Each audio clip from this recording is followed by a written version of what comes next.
Je le connaissais. On était proches. C'était mon ami, mon Rabouni. Vous m'avez reconnu.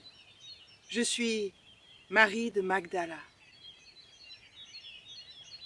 On était proches, mais ils me l'ont pris. Je n'ai rien pu faire pour l'empêcher. Ils me l'ont pris, lui, Jésus, qui était si gentil. Je le connaissais. Oui, on était proches. Et ça a certainement dû faire jaser. Vous comprenez, j'étais cataloguée femme de mauvaise réputation.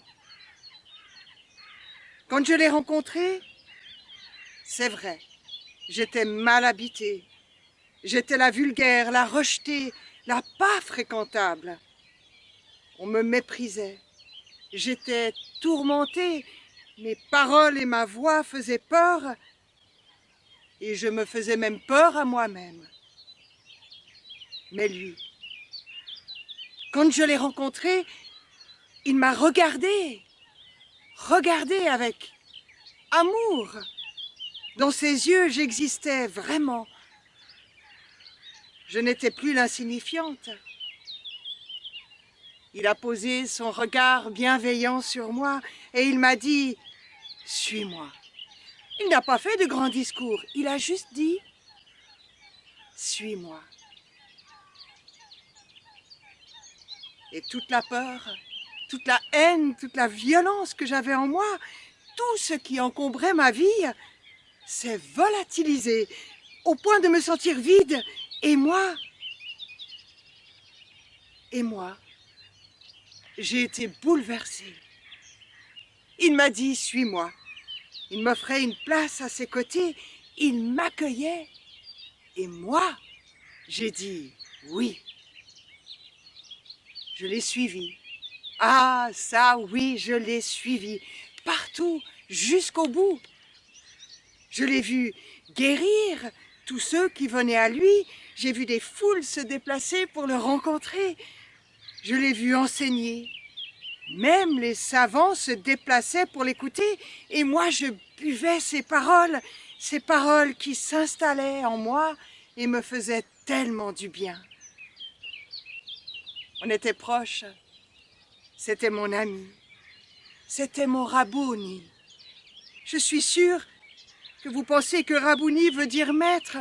En réalité, c'est bien plus que cela. On était complices, proches, mais ils me l'ont pris. Je l'aimais tellement, mon Rabouni. Il m'avait délivré, il m'avait donné une nouvelle vie. Avant de le rencontrer, tout en moi n'était que déchet. Mais il m'a transformée. Il a semé en moi et tout alentour sa lumière, l'espérance d'un temps nouveau.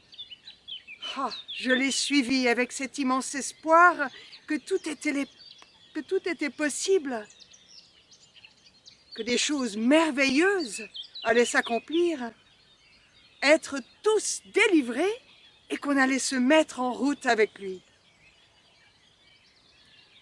Mais au moment où tout allait s'accomplir, il s'est rendu. Des hommes sont venus le prendre, l'arrêter, le juger, le condamner, le faire mourir.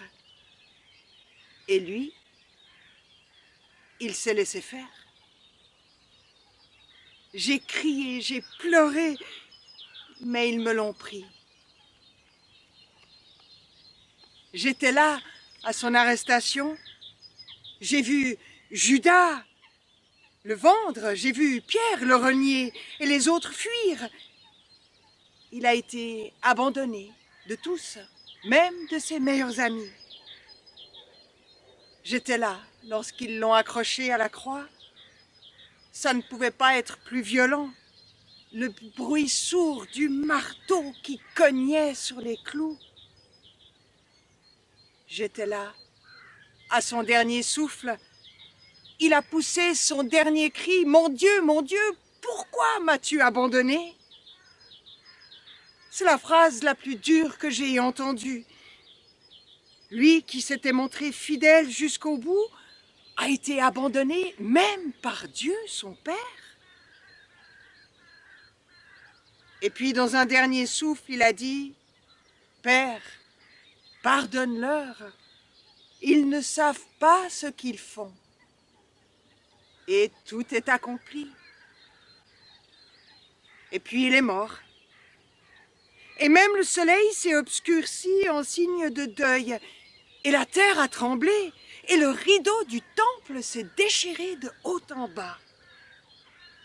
Et moi, je me suis sentie perdue, abandonnée. Son corps, sans vie, a été déposé dans un tombeau.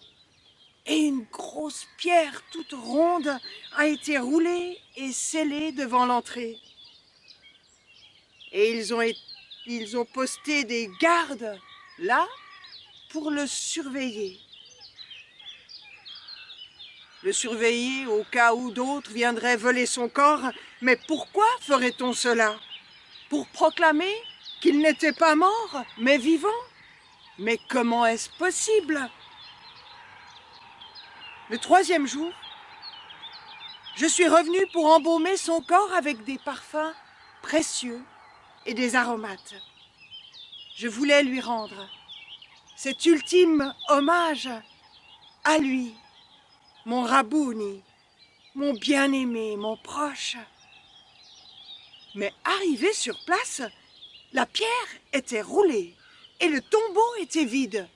Je n'ai pas compris. J'ai cru qu'on avait volé le corps. Et c'est là que l'ange m'a parlé. Et m'a questionné, mais pourquoi cherches-tu parmi les morts celui qui est vivant? Et il m'est apparu, Jésus bien vivant. Je l'ai vu de mes propres yeux, je l'ai reconnu. En vérité, il est ressuscité. Alors j'ai couru annoncer la bonne nouvelle. Je l'ai annoncé à ses meilleurs amis, mais ils ne m'ont pas prise au sérieux, ils m'ont même pris pour folle. Il a fallu qu'ils aillent voir de leurs propres yeux, voir le tombeau vide. Alors ils ont cru. Et à partir de ce jour, est née en moi une espérance incroyable. J'ai compris qu'il était vivant et toujours avec nous, bien présent. Avec nous, pour nous épauler, nous encourager, nous aimer inconditionnellement.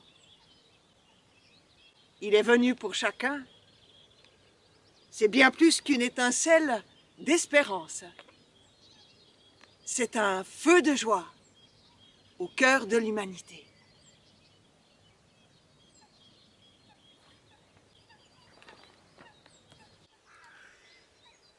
On aurait pu vivre dans un monde où Marie de Magdala et puis ses amis seraient allés au tombeau.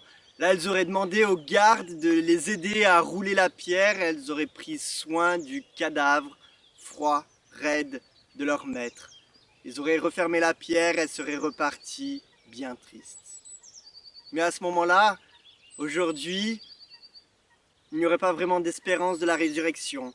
La seule valeur qu'on pourrait trouver à la vie, c'est celle de la satisfaction immédiate. On n'en a qu'une, il faut tout faire, il faut tout essayer. Et puis, avec ce risque de passer à côté de l'essentiel, d'oublier de prendre soin des autres, prendre soin notamment des faibles, comme Jésus a pris soin de Marie de Magdala lorsqu'elle en avait besoin. On aurait pu vivre dans un monde où Marie de Magdala serait revenue avec ses amis et aurait parlé aux disciples, mais personne ne l'aurait cru. Alors, on vivrait dans un monde où l'espérance dans la résurrection, elle serait basée sur des hypothèses, une envie qu'il y ait quelque chose après, sans aucune certitude profonde, qui nous font changer notre regard sur la vie, qui nous rendent libres d'œuvrer, d'être au service des autres, parce que l'on vive ou que l'on meure, notre espérance, elle est dans ce Christ qui a vaincu la mort. On aurait pu vivre dans un monde où cette bonne nouvelle aurait été sue, mais elle n'aurait pas fait de sens pour une multitude de personnes. Elle serait aujourd'hui reconnue comme un beau canular historique, comme une fake news de l'époque.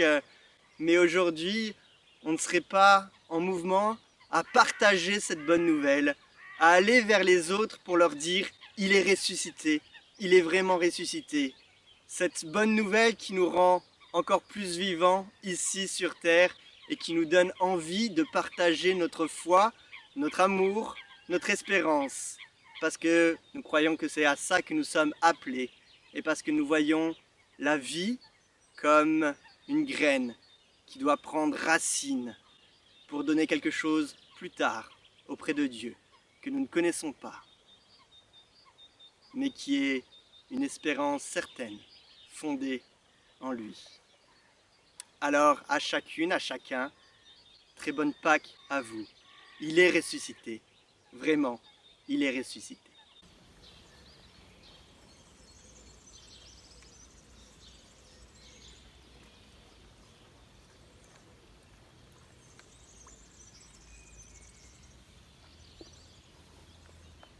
Vous avez été nombreux à nous offrir vos restes de bougies et nous les avons récupérés pour former un grand cierge qu'on ouvrira dimanche prochain, le temps qu'il se forme vraiment, et qui brûlera dans l'église tout le temps que durera ce virus, afin qu'il y ait une présence, un rappel de cet espoir qui nous vient de Pâques en ces temps de confinement. Et très bonne Pâques à chacune et chacun. Il est ressuscité.